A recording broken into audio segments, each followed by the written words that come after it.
नाही काय नाही सांगायचं. पुंडलिक वरधारी विठ्ठल श्री ज्ञानदेव तुकाराम पंढरीनाथ भगवान की जय गोपाल कृष्ण भगवान की जय. श्री गणेशाय नमः. जरा मोठ्यानं माहिती आहे आपण.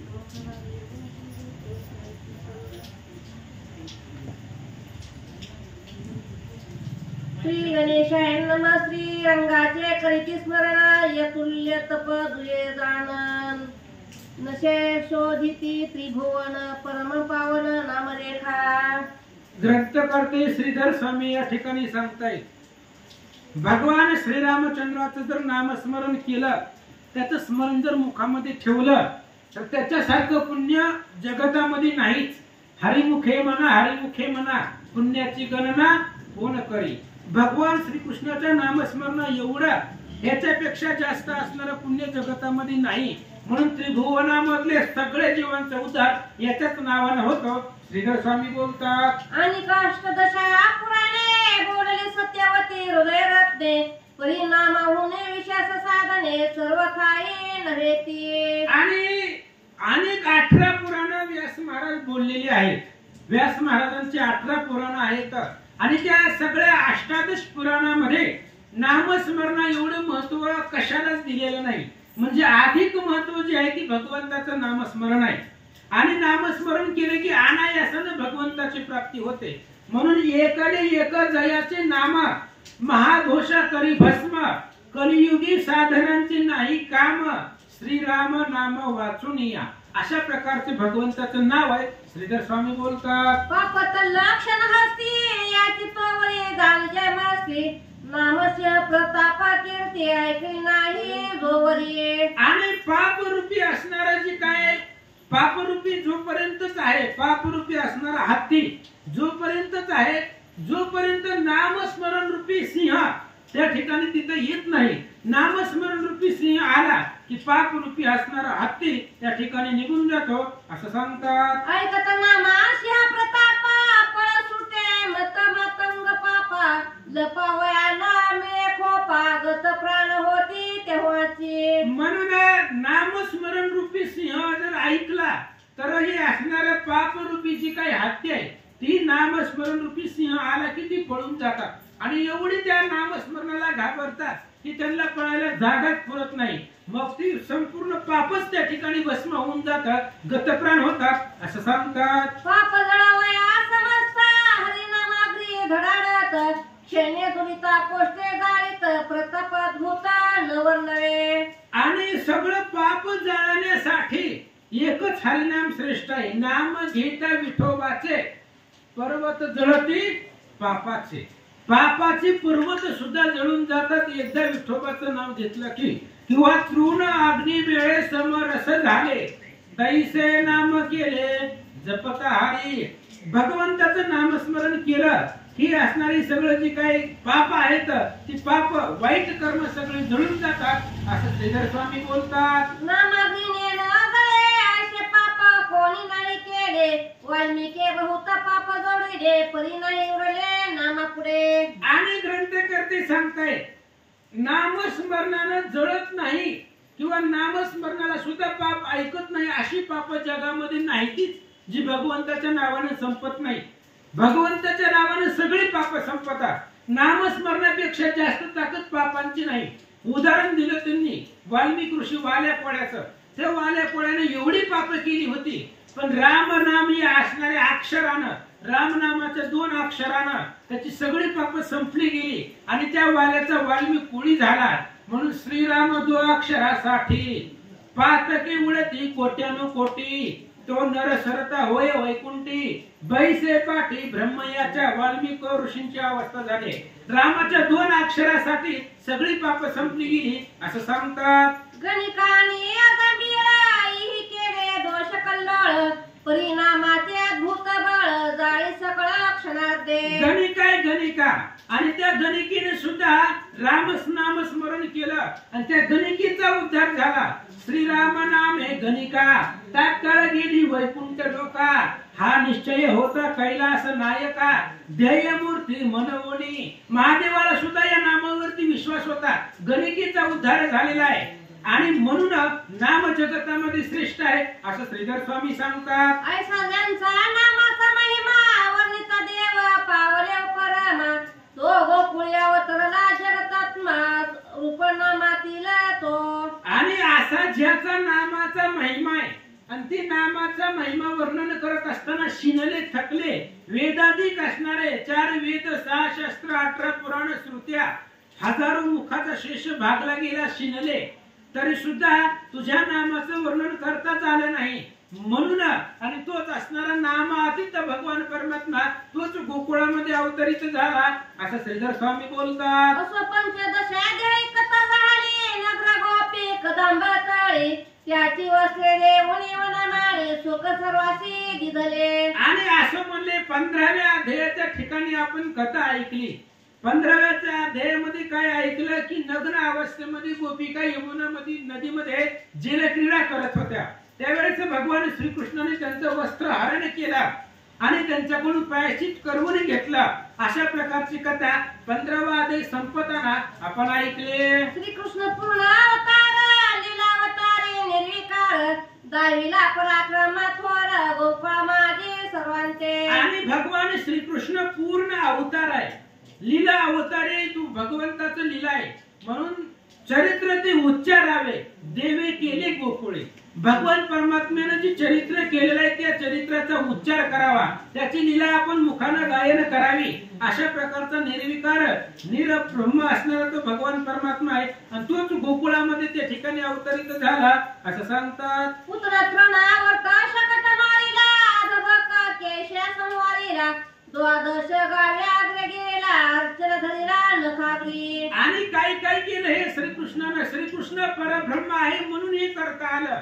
पुतनेला मारलं, केशीला मारलं, आगासुराला मारलं, बकासुराला मारलं, शकटासुराला मारलं, तृणावर्ताला मारलं, प्रलंबाला मारलं, केशीला मारलं. मग शेवटी गोवर्धन पर्वत उचलला. पुन्हा 12 गावाग्नी कालियाच्या मुखामधून निघालेलं होतं विष, त्या विषापासून 12 गावाग्नी लागला. कंसदूताने गोवर्धन पर्वतावरती अग्नी लावला, तोही गिळला. हे कशामुळे शक्य झालं? तो परिपूर्ण परब्रह्म अवतारिक आहे म्हणून शक्य झालं असं सांगतात. इंद्रदेवा सहित उतरला सर्व देवता हरिपूजेला उच्चहरणी शरण आला कमलद्रवर पापण. आणि हे असणारा श्रीकृष्ण परिपूर्ण परब्रह्म आहे म्हणून इंद्र देवांसहित आला.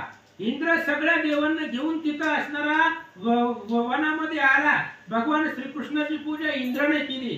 ज्यावेळेस वत्स हरण केलं, गोपाळांचं हरण केलं, गायी हरण केली, तेव्हा ब्रह्मदेवाचंही गर्भहरण झालं आणि ब्रह्मदेव सुद्धा वनामध्ये आले. त्यांनीही श्रीकृष्णाची पूजा केली असं श्रीधर स्वामी बोलतात. ऐसा प्रताप जाणवणे गोकुळीचे समस्त ब्राह्मण निंदेशी प्रवर्तले अज्ञान निर्गुण गुण लाविते. आणि अशा प्रकारचा असणारा श्रीकृष्ण आहे आणि श्रीकृष्ण परब्रह्म आहे हे नेणून हे माहिती असताना सुद्धा अज्ञानपणा घेऊन जे काही गोकुळामध्ये राहणारे ब्राह्मण आहेत ते ब्राह्मण श्रीकृष्णापासून श्रीकृष्णाचा द्वेष करत होते असं सांगतात. म्हणती या कर्म भ्रष्ट कैसे केले गोकुळावरे चौढाळे सकळ सोवळे ओवळे केले गोवळे एकाचे. आणि मग त्यावेळेस ब्राह्मण लोक बोलू लागले हे असणारा गोवळ्याचा पोरगा आहे श्रीकृष्ण म्हणजे. आणि त्याने काय केलेलं आहे? सगळ्या असणाऱ्या गोकुळामध्ये चोरी केलेलं आहे, भ्रष्ट केलेलं आहे त्या कृष्णानं. नाही ते असणारे कर्म केलेले असं ब्राह्मण बोलतात. स्नान संध्या यज्ञाचार बुडून केला अनाचार भ्रष्ट विले गोकुळ समग्र जावे सत्वर येथून या. आणि त्या लोकांनी विचार केला, ब्राह्मण लोकांनी, ह्या कृष्णाने काय केलेलं आहे? स्नान संध्या यज्ञ आचार बुडवलाय आणि सगळं अनाचार केलेला या कृष्णानं. गोकुळ सगळं भ्रष्ट करून टाकलेलं आहे. नीती न्याय आचार सगळं ह्या कृष्णाने संपवलेला आहे. म्हणून आता आपण शुद्ध ब्राह्मण आहोत आणि या कृष्णाच्या आचारामुळं ह्याच्या वागण्यामुळे आपण गोकुळामध्ये राहायचं नाही, गोकुळ सोडून जाऊ असा विचार कृष्णाने केला. खोट्यान सुट परद्वारे हा क्रिया भ्रष्ट आम्ही ब्राह्मण कर्मनिष्ठ थोरारिष्ठ आम्हाशी आहे. आणि आम्ही ब्राह्मण आहोत, कर्मनिष्ठ, आमचं कर्म श्रेष्ठ आहे, आम्ही कर्माला महत्व देतोय. आणि असणाऱ्या कृष्णाने काय केलंय? सगळा आचार परद्वारे आहे, तो पर स्त्रियांकडे जातो, दुसऱ्याच्या घरामध्ये चोरी करतो. कृष्णाचं कर्म भ्रष्ट आहे आणि आम्ही आचार त्या ठिकाणी आमचा आचार श्रेष्ठ आहे, आमचं कर्म श्रेष्ठ आहे, असं गोकुळातली ब्राह्मण बोलू लागले. आम्ही ब्राह्मण उंचवर्ण सोहळ्या विषयाचं सर्व होण अंश दीक्षेते सर्वजण पाहुनिया वर्तते. आणि आम्ही ब्राह्मण श्रेष्ठ आहोत, आमचा वर्ण श्रेष्ठ आहे, ब्राह्मण हा वर्ण श्रेष्ठ आहे. आणि एवढं असताना सुद्धा त्या ठिकाणी आम्ही चांगलं वागत असताना सुद्धा ह्या कृष्णाने सगळं भ्रष्ट केलेलं आहे असं बोलू लागले. कैसे भुलाले ब्रह्मांड पूर्ण ब्रह्मानंद श्री कृष्ण नेनोनी धरीला अभिमान नेतृत्वाचा पार. आणि कसले असणारे ब्राह्मण होते, पूर्ण ब्रह्म श्री कृष्ण आहे, पूर्ण ब्रह्म श्री कृष्ण नेनून त्यांना त्या ठिकाणी त्या कृष्णाचा तिरस्कार करतात किंवा त्या कृष्णाला सोडून जाण्याचा विचार करतायत. ह्या देवाधिक ब्रह्म इंद्राज्याला शरण आले तो कृष्ण आहे आणि त्या कृष्णालाही ब्राह्मण ओळखत नाही. तर श्रीधर स्वामी बोलतात, हृदय नोळखिता इंद्रावर आचारित तुका अनाचार कर्म तोची ब्रह्मत्वर पिशाच नर तोची पै. आणि म्हणून भगवान परमात्म्याचं हृदय जो ओळखत नाही, जो भगवंताला ओळखत नाही किंवा हृदय जाणत नाही, तेव्हा जेवढा जेवढा आचार आहे तेवढा अनाचार वाटतो. आता भगवंताने केलेला सगळा शुद्ध आचार आहे, पण त्या ब्राह्मणाला तोच आचार अनाचार वाटू लागला, कारण ते ओळखत नव्हते, हृदय जाणत नव्हते असं सांगतात. प्रत्ययामध्ये ती कमल ग्रोपिता सर्व साधने गेली व्रता भक्ती तोच्या अभक्ती तत्वता कैची मुक्तता तयाशी. आणि जोपर्यंत भगवंताची प्राप्ती होत नाही, प्रत्यय येत नाही, काय जोपर्यंत भगवंतावरती पूर्ण विश्वास बसत नाही तोपर्यंत आपण जे जे भगवंतासाठी करतो सगळं व्यर्थ आहे. ती सगळं जेवढी भक्ती करत असेल ती सुद्धा अभक्ती होते, कारण भगवंतावरती विश्वास पाहिजे असं सांगतात. तेने केले दपटना करत लांब कल शास्त्र पुराण प्रीते मध्ये प्रियाचे भाषण करी शरण नरिगता.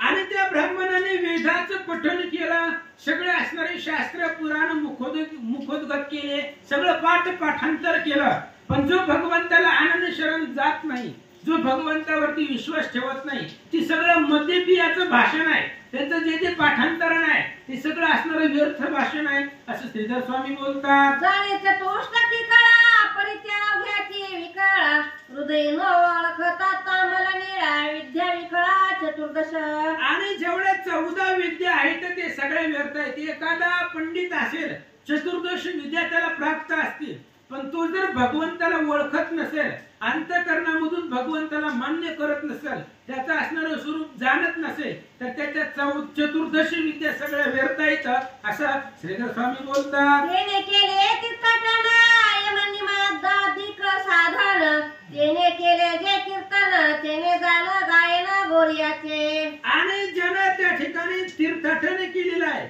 यम नियमाधिक सगळी साधन केलेलं आहे, त्यानं जे जे कीर्तन केलेलं आहे ते सगळं व्यर्थ आहे. जे जे गायन केलेलं आहे हे एखाद्या सर्वसामान्य गायनासारखं किंवा गायन करत करत लोक फिरत असतात, त्या पद्धतीने त्याला महत्व नाही असं सांगतात. जैसी मुग्धा 32 लक्षणी परम सुंदरी चतुर्या खाणी परी मनी नाही पती भजनी तरी सर्व व्यर्थ गेले. एखादी स्त्री असावी आणि ती स्त्री अतिशय सुंदर आहे, दिसायला सुंदर आहे, त्या ठिकाणी सर्व व्यवस्थित आहे, पण जर त्या स्त्रीच्या मनामध्ये पतीविषयी भाव नसेल तर तिचं सौंदर्य सगळं व्यर्थ आहे. तसं श्रीधर स्वामी सांगतात. खर पष्टी चंदन रेखा परिनेने तो सुवास सापुराखा षडस फिरवी देवी गावी पाका रस स्वाद नेनेची. जसं एखादा त्या ठिकाणी गाढवाच्या अंगावरती चंदन असावं, चंदन गाढवाला लावावं, पण त्या असणाऱ्या गाढवाला दुर्गंधीमध्ये डोळ्याची सवय असते, त्यामुळे त्याला चंदनाचा सुवासच माहिती होत नाही. जरी चंदन त्याच्यापाशी असेल तरी त्या गाढवाला त्याचं महत्व कळत नाही तसं सांगतात. गणकराम म्हणतात तरली शास्त्र पुराणी अभ्यास केले तरी न तरली कदा काळे न ये वनमाळे प्रतया.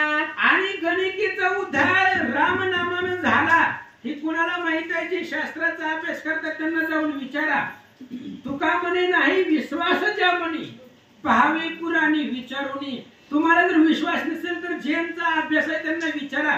गणिकेचा उद्धार झालाय. उत्तरकांडाचे 77व्या अध्यायामध्ये उभी आहे. राम नाम उच्चारे गणिका तात्काळ गेली वैकुंठ लोका. हा निश्चय होता कैलास नायका ध्येय मूर्ती म्हणून जाऊन ग्रंथ उघडून बघा. विश्वास नसेल तर ही गणिकेचा उद्धार झाला रामनामानं. ज्यांचा अभ्यास आहे त्यांना जाऊन विचारा असं श्रीधर स्वामी सांगतात. कृपण करीता अक्षर पिठावर व्यर्थ काळी चाटवा तत्व विचार त्याचे ज्ञान ते व्यक्त कर जैसे किरण वादती. आणि जर त्या ठिकाणी असणाऱ्या भगवंताची कृपाच होत नसेल तर सगळं असणारं त्या ठिकाणी तत्व विचार तुमच्याकडचं जेवढं ज्ञान आहे ते सगळं व्यर्थ आहे. भगवंताची कृपा व्हायला पाहिजे. कृपा असल्याशिवाय तुमच्याकडे जेवढं ज्ञान आहे सामर्थ्य असेल सगळं व्यर्थ आहे असं सांगतात. विगत देते येऊन यमुना गर्भधाते विचारणे की कोणला हटियाचे ईश्वरत्व पूर्ण की तत्वज्ञान धनुर्ध्याचे. उदाहरण दिले श्रीधर स्वामींनी. जसं नवयुवन आहे पण ती विधवा आहे. मग विधवा असून जर विधवा आहे तर तिच्या सुंदरतेला महत्व नाहीये. किंवा जी गर्भवती आहे तिचे असणारे डोळे विशाळ असतात त्यालाही त्या ठिकाणी महत्व नाहीये. तशा पद्धतीने जो भगवंताला जाणत नाहीये त्याच्याकडे कितीही ज्ञान असू द्या विष्णुविना जप व्यर्थ त्याचे ज्ञान. ज्याचं मन भगवंतावरती नाही त्याचं ज्ञान व्यर्थ आहे असं सांगतात. की जरांचा व्यर्थाचार त्याचे उंच मंदिर की न सुपकांचे लिंग थोर तैशेने अर्थ व्यर्थ पै. किंवा त्यांनी सांगितलं की असणारा जार आहे वाईट मार्गाने त्या ठिकाणी वागणार आहे आणि त्याच्या आचाराला किंमत नसते. किंवा एखाद्याचं सुंदर अशा प्रकारचं घर आहे पण तो अदाता आहे. तो कुठल्याही प्रकारचं दान करत नाही. मग जो दानच करत नाही त्याच्या घराला काय करायचंय असं सांगतात. रामथिल्लरीचे निर्माणी की अत्यंताचे रम्य मंदिर की वैशाचे मुख सुंदर जैसा पवित्र नरतोची. आणि मग जसं ही सगळं व्यर्थ आहे तसं त्या ठिकाणी असणारे सगळं व्यर्थ आहे. गावामध्ये नदी असावी नदीच्या गावाच्या कडेने नदी वाहते म्हणजे गटारीतलं पाणी शुद्ध असून त्याचा उपयोग काय आहे. किंवा एखादी सुंदर असावी स्त्री पण ती विधवा असेल तर त्याच्या सुंदरतेला काय महत्व आहे. तसं जो भगवंताला ओळखत नाही त्याच्या ज्ञानाला काय करायचंय असं श्रीधर स्वामी सांगतात. की यात्रेशी मिळाले की वाट पाडे निरंजनी बैसले की कट संरक्ष दाट लावले आता कोणी न रिघावे. किंवा यात्रेला त्या ठिकाणी मैंद आलेले आहेत. वारकऱ्याचा वेश घेऊन सुद्धा त्या ठिकाणी चोरी करण्यासाठी काही लोक आलेले असतात यात्रेमध्ये चोरी करण्यासाठी. किंवा वाट आपण जात असताना एखादा वाटपाडी बसलेला असावा किंवा काट्याचं वन आहे आणि त्या काट्याच्या वनामध्ये जसं कुणाला जाता येत नाही तसं. की नटका माझीला कामिनी की तन्मय कहूची यमिनी की राखंतीचे स्थान दोन्ही जैसे प्राणी व्यर्थते. तशा पद्धतीने ते सगळे प्राणी व्यर्थ आहे. जो भगवंताला ओळखत नाही भगवंतावरती विश्वास नाही ते सगळे व्यर्थ आहे. उदाहरण दिलं नाटकामधल्या कामिनी असतात स्त्रिया असते त्या फक्त नाटकापुरतं मर्यादित असतात. किंवा त्या ठिकाणी असणार आता फळे भूमाशन मिळाले सकळ ब्राह्मण गोकुळ टाकोनी दूरारण्ये कृष्ण भेणे सेविले. असं म्हणजे आता अशा मंत्र म्हणला आता कथा चालू झाली. असं म्हणजे अशा प्रकारचे ते ब्राह्मण होते. एवढे दृष्टांत दिले श्रीधर स्वामींनी. तसं त्या ब्राह्मणाचं नव्हतं. त्यांनी कृष्णाला दूर केलेला होता. कृष्णाचा जो असणारा लीला चरित्र होता त्यांना तो धार्मिक आचार वाटत होता म्हणून ती सगळी ब्राह्मण कृष्णाला सोडून गोकुळ टाकून निघण्याच्या तयारीत होते. कुटुंबासहित विप्र तेही वसविले थोर कंकार जवळी लक्ष्मी उन्नतीर मग थोर आरंभिला. आणि मग त्यांनी काय केलं आपल्या असणाऱ्या गोकुळामधून उचललं सगळं घरदार आणि गोकुळापासून लांब थोड्याशा अंतरावरती आपला सगळं घर प्रपंच मांडला आणि तिथं असणारे यज्ञ याग क्रिया ते ब्राह्मण करीत बसले. तृणाची मांडवते वेळी घालून केले पाकशाळा यज्ञशाळा रचिला विशाळा प्रेम विप्रमेळा बैसवया. आणि ते सगळे ब्राह्मण गोकुळ टाकून गेले. घरदार सगळं तिथं ठेवले. आपलं सगळं गबळ उचललं आणि झोपडे करून राहिले. गवताचे त्या ठिकाणी झोपड्या करून त्या ठिकाणी तिथं राहिले. पाकशाळा बांधल्या त्या ठिकाणी अनेक यज्ञशाळा बांधल्या गेल्या आणि त्या अरण्यामध्ये ते ब्राह्मण राहू लागले. करून राजांचे उपार्जन द्रव्य आणले मिळवून पर्यंतरले हरिचरण पामरे पूर्ण नेलते. आणि त्यांनी द्रव्य आणलं. अनेक राजांकडे गेले. राजांना मागितलं यज्ञ करायचा काहीतरी वर्गणी द्या म्हणून. असं करून त्यांनी द्रव्य गोळा करून आणलं. त्यांच्या यज्ञशाळा सगळ्या असणाऱ्या पाकशाळा उभा केल्या. सगळं त्यांनी कार्य केलं, पण मुख्य भगवंताचं चरणाला अंतरले गेले ही पामर ब्राह्मण जाणत नव्हती असं सांगतात. हरिस्वरूप कला न कळे यज्ञ पुंडे फुंकिती बळे व्यर्थ धुरे भरले डोळे काय केले सार्थक. सार्थक. काय त्यांनी सार्थक केलं? भगवंतापासून लांब गेले आणि भगवंताच्या प्राप्तीसाठी ते यज्ञामध्ये त्या ठिकाणी यज्ञामध्ये बसून फुंकू लागले. फुंकताना सगळा धूर डोळ्यामध्ये चालला. काय त्याचा उपयोग आहे? भगवंताला सोडून आले आणि भगवंताच्या प्राप्तीसाठी यज्ञ करत बसले असं सांगतात. ओराळी जैसे वारवीना की नासिका वाचुनी सुंदर पान तैसे हरो कृपेविना यज्ञ व्यर्थ सर्व हे. जसं वराड्याशिवाय वराविना वराडी नसतो. जर नवरदेवच नाही तर वराडे असून काय उपयोग आहे? किंवा तशा पद्धतीने नासिकच नाही तर सुंदरपणाला काय उपयोग आहे? तसं भगवंताचीच कृपा नसेल तर त्याचा यज्ञ करण्याला तरी काय अर्थ आहे असं श्रीधर स्वामी बोलतात. यज्ञ भोक्ता श्रीकर धारा त्याची ओळखती पामावर स्वर्गानिमित्त साचार ऋतू थोरा मांडला. आणि म्हणून यज्ञ भोक्ता असणारा भगवंत आहे. यज्ञ प्राप्त केल्यानंतर यज्ञाचं फळ म्हणजे भगवंताची प्राप्ती होते आणि यज्ञ भोक्ताच भगवंताला विसरले आणि स्वर्गाच्या प्राप्तीसाठी यज्ञ करू लागले असं सांगतात. श्रीकृष्णाचा संचार नाही ऐशवन वसविले त्याही ऐश्वर्यावरी शिरफ्याची जावाई काय करिता जाहला. आणि अशा पद्धतीने जिथं भगवान कृष्ण येणार नाही, ज्या वनामध्ये कृष्ण फिरकणार नाही, एवढ्या लांब गोकुळापासून जाऊन राहिल्यानंतर त्यांचा यज्ञ वगैरे मांडला. सगळ्या शाळा त्यांनी घरं बांधली गेली, झोपड्या बांधल्या. इकडे असणारा समुद्राचा जावाई भगवान परमात्मा काय चरित्र करतो ऐका. एके दिनी प्राप्त काळे वनाशी निघाला वनमाळी गायी सोडवली सकाळी परम वेगे निघाला.